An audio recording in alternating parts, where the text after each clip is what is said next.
Hello everyone, welcome back to my another video. ये part 2 है मेरी ट्रिप का। और मैं और मेरी दोस्त जा रहे थे कैफ़ेटेरिया की तरफ। कैफ़ेटेरिया नहीं, उसको छोटा सा रेस्टोरेंट कह सकते हैं, और सामने एक बहुत बड़ा ग्राउंड था। हम लोग जा रहे थे बिकॉज़ हमें मिस ने बुलाया था, और उसके कैफ़ेटेरिया के उधर ही स्विमिंग पूल था, और उसके थोड़ा सा फार्म के अंदर जाकर वो था हमारा, जहाँ पर बुफ़े था वो था। यहाँ पर मैं और कज़न कह रही हूँ, मैं और मेरी दोस्त जा रही थी, और भूख काफ़ी लगी हुई थी क्योंकि हमने सुबह से नाश्ता नहीं की, कर गए थे। एक्साइटमेंट ही इतनी थी। इसने ये फ्राइज़ ली थी और हमने मिलकर खाई थी। और बहुत एक्सपेंसिव था, यहाँ पे हर एक चीज़ ही इतना एक्सपेंसिव था। और ये पूल आ गया जी। इस पूल में जो मज़ेदार बात हुई थी, मेरी 2 क्लास फेलोज़ इसके अंदर गिर गई थी और लिटरली वो डूब गई थी, लेकिन एट द एंड हमारे एक सर हैं, उन्होंने उन्हें बचा लिया। खैर ये तो होगी ना एक अलग बात, ऊपर वाले ने बड़े ही नुकसान से ना हमें बचा लिया। लेकिन ये था कि मुझे कुछ नहीं हुआ, क्योंकि लड़कियों में से सबसे पहले मैं ही गई थी, और देखे मुझे कुछ नहीं हुआ।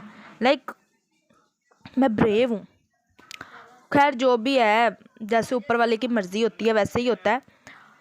यहाँ पे मैं तो घूम रही थी, और मैं पता है उस वक्त जूते पहन रही थी, जब मुझे पानी में एकदम से गिरने की आवाज़ आई। मैं अपने जूते वगैरह सॉक्स वगैरह फेंक के फिर मैं पानी के अंदर चली गई। खैर एनीवे, यहाँ पे बड़ा ही इन्जॉय किया था, लेकिन इतना ठंडा पानी था, बहुत ठंडा पानी था। और मैंने तो पैंट भी ऊपर नहीं की थी क्योंकि मुझे कोई शौक़ नहीं था अपनी टांगें दिखाने का। खैर मैंने पैंट ऐसे ही गीली कर दी थी। और यहाँ पे हम दोनों जानी थी बैडमिंटन, इन्हें रैकेट और शटर, क्योंकि हमने सोचा था कि हम खेलेंगी। लेकिन खेला था, काफ़ी खेला था, टीचर के साथ भी खेला था, हाँ, और सर के साथ भी खेला था, जिनसे मैं बहुत डरती हूँ। और पहली बार हमने उनको इतना वो देखा है कि अच्छे मूड में, जिसे हम कह सकें। खैर यहाँ पे बहुत ज़्यादा डेंगू मच्छर था, तो हमने ना मतलब कि हमने इस बात को इग्नोर नहीं किया। हमने कहा कि हमने यहाँ पे नहीं खेलना, हम बड़े ग्राउंड में खेलेंगे।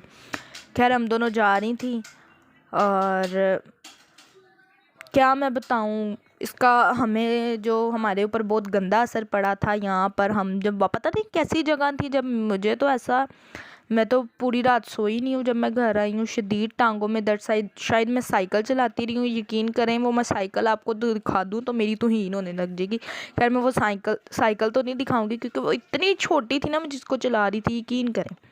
खैर एनीवे, मुझे इतनी टांगों में कोई शदीद किस्म की दर्द हुई ना, जिसकी कोई हद नहीं होती। यहाँ पर हम खाना खाने जा रहे थे, और मुझे फ़ीवर भी था।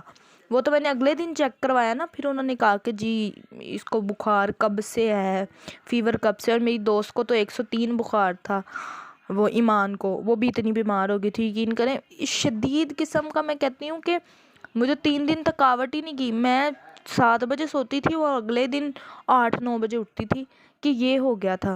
खैर ये भी मैं कल की आपको बता रही हूँ कि मैं आज इतने बजे उठी हूँ, लेकिन आज शुक्र है मेरी थकावट बिल्कुल चली गया। क्योंकि आजकल आपको पता है कि डेंगू का भी बड़ा वो फैला हुआ है। कहते हैं कि पहले बुखार होता है, टांगों में दर्द होती है, फिर चलें जी डेंगू हो जाता है। लेकिन शुक्र है हमें ऐसा कुछ भी नहीं है। वो सिर्फ थकावट थी, आते साथ पैनाडोल नहीं खाई थी, ज़्यादा कुछ चाय नहीं पी थी, तो इस वजह से फिर हो जाता है। खैर एनीवे, एंजॉय तो बहुत किया था, लेकिन इसका हमें डिसएडवांटेज भी हुआ था। लेकिन ज़िंदगी के साथ साथ हर चीज़ होती है। तो हम यहाँ पर जा रहे थे खाना खाने, और मैं मज़ेदार बात बताऊँ, मैं तो अपनी चेयर से उठी नहीं ना, सब कुछ मेरे सामने आया है, ठीक है। ये मैंने नहीं वीडियो बनाई थी, ये मेरी फ्रेंड ने बनाई थी, और ये ईमान मेरी प्लेट बना रही थी। ये होता है अच्छे दोस्तों के साथ दोस्ती करने का नतीजा। यहाँ पे मैं गई थी कुछ पीने के लिए। मैं कोल्ड ड्रिंक पी के थक गई थी, तो मैंने सोचा था कि मैं ओरियो शेक इनका ट्राई करती हूँ कि कैसे होता है। यकीन करें, मुझे बहुत इंतहाई अफसोस हुआ कि मैंने पैसे क्यों खर्चे, ठीक है। और मैंने अपनी जेब से खर्चे, इस बात का मुझे ज़्यादा दुख था। लेकिन फिर भी ठीक था, मैं ना शुक्री तो नहीं करी, कुछ ना होने से बेहतर था कि होता। लेकिन बड़ा ही इन्होंने एक्सपेंसिव दिया था। यकीन करें, एक स्लैश क्या होता है, स्लैश 20 का मिल जाता है, ज़्यादा से ज़्यादा 150 का मिल जाता है, 300 का भाई स्लैश, ये क्या बात हुई। खैर मैंने ये ओरियो शेक हर किसी को पिलाया था। ये मेरी दोस्त ने पता नहीं गंदी सी वीडियो बनाई, तरीका ही नहीं वीडियो बनाने का, पता नहीं क्या दिखा रही है। देख लें, इसको भी देख लें आप लोग। खैर यहाँ पे हम थक गए थे, मैंने कोई वीडियो नहीं रिकॉर्ड की थी और हम यहाँ पे गाड़ी में डांस कर रहे थे और हम यहाँ पे वापसी हो रही थी। सो मिलते हैं किसी और वीडियो में, बाय।